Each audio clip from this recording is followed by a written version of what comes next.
प्रयागराज की पावन धरा प्राचीन काल से ही हम सब के लिए ज्ञान की, आध्यात्मिक विरासत की और न्याय की पावन त्रिवेणी के रूप में भी विख्यात रही है। मुझे प्रसन्नता है कि आज नॉर्थ टेक सिंपोजियम के माध्यम से हम सब इस त्रिवेणी को टेक्नोलॉजी, नॉलेज एंड इनोवेशन के संगम के रूप में भी प्रस्तुत कर रहे हैं।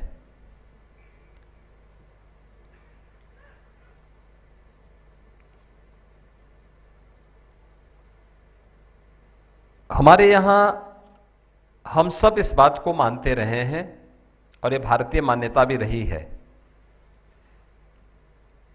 और हमारी भारतीय संस्कृति ने सदैव इस बात को अंगीकार भी किया कि अयम निज पुरोवेति गणना लघु चेतसाम उदार चरितानाम तो वसुधैव कुटुंबकम। ये केवल एक श्लोक नहीं है,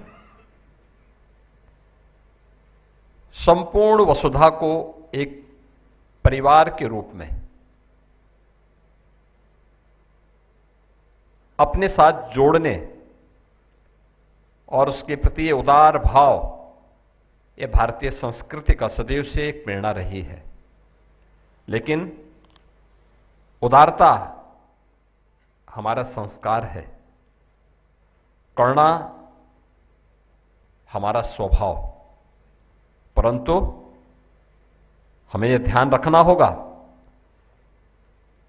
कि जो सुरक्षित है वही समृद्ध भी। उदारता की रक्षा के लिए उतनी ही शक्ति भी चाहिए, उतनी ही सामर्थ्य भी चाहिए।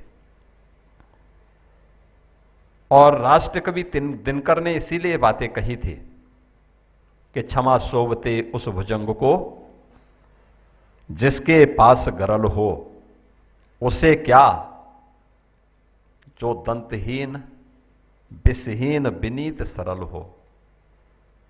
याद रखना, जिसके पास शक्ति होगी, सामर्थ्य होगी, वही अपनी संवेदना भी दे पाएगा और वही संस्कार भी दे पाएगा। अर्थात शांति और क्षमा की भाषा केवल वही सार्थक बोल सकता है जिसके पास उतने सामर्थ्य हो।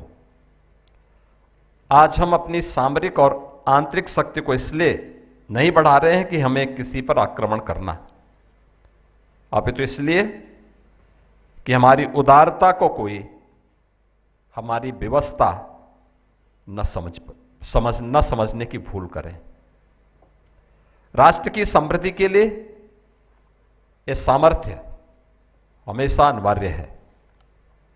समृद्धि केवल संसाधनों से नहीं आती,